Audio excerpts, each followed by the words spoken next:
Hi, I'm Brett, and today we've got a final update of this particular car after we've finished custom tuning on the dyno using our Race ROM factory ECU tuning software. And you'll remember in our last video we spoke about the mechanical modifications to this rebuilt engine with tumble generator valve deletes, the remote oil cooler in the front, the modification to the turbo that was already fitted to the car, the dual fuel rails with a modified GFB fuel pressure regulator. You can see up the back here now, in the previous video we didn't have this fitted yet, but the fittings are now installed with the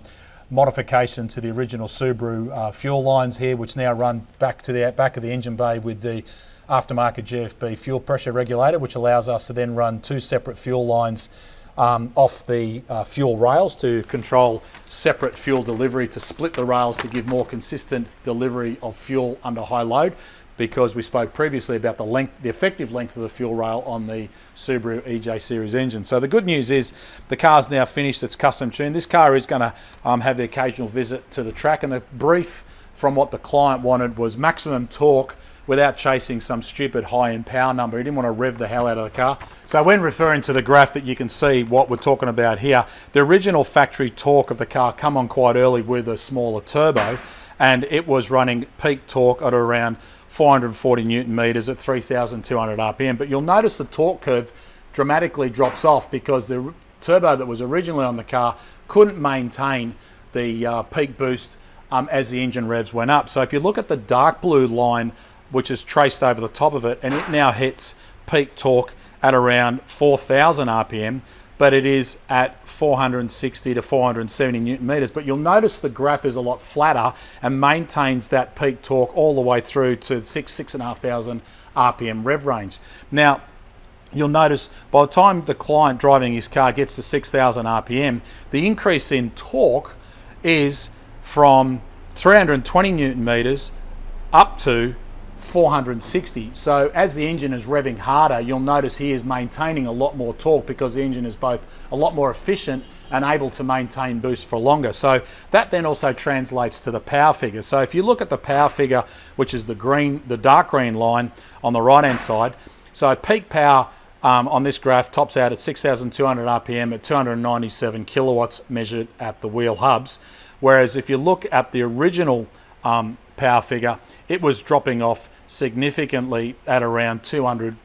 kilowatts at the same RPM. But if you look at the shape of the green line, it steadily increases as RPM increases, which indicates that the engine is able to maintain boost and continue to maintain airflow as the engine accelerates and revs harder. Because you've got to remember, as you rev the engine harder, it consumes more air, which means the turbo's got to supply more air to maintain the same amount of boost for the given amount of time, which is often a challenge that a lot of people forget about. And in this particular engine, with all the goodies that we've fitted, the modified front mount cooler, the modifications to the fuel rails, the injectors, the rails, the air intake with the larger modified air intake, and in this situation is a good example where an aftermarket air intake is needed to replace the original factory airbox, because the factory airbox could not flow this type of horsepower or kilowatts, and this engine package is a really good example. And if you look back at our other videos where we showed you the build of this particular engine, you can see the internal parts that went into it as far as the internal mechanical modifications as well. We'll put a link at the bottom of this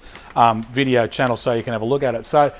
talking about the overall car as a whole, this car will be an engine to drive that the client wants to rev it a little bit harder,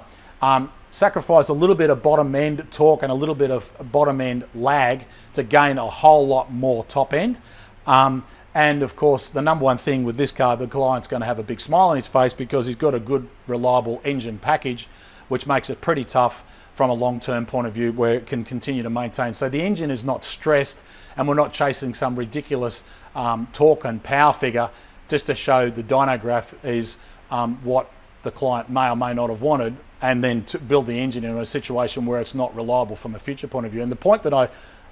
talk about there is it's very, very easy to overstress an engine to get some power figure on a graph. It looks really, really impressive, but the engine from a long-term point of view will not be able to reliably, consistently deliver those figures. But this particular engine definitely can, and with the components that are internal engine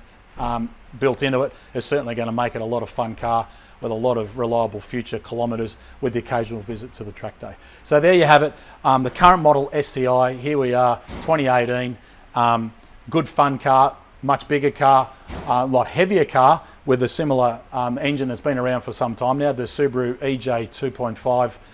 STi engine with some good upgrades. You can follow us on Facebook, YouTube, Twitter and Instagram. Make sure you check out our website at mrttuned.com.au, where you find a lot of really helpful info on tuning info, but of course you can always go to mrtperformance.com.au for a whole heap of other data as well. Remember, if you need your car tuned or custom tuned anywhere in Australia, contact us through our partner network so we can tune your car locally to you using our reliable package of parts and experience. But for now, my name is Brett Middleton. Thanks for watching.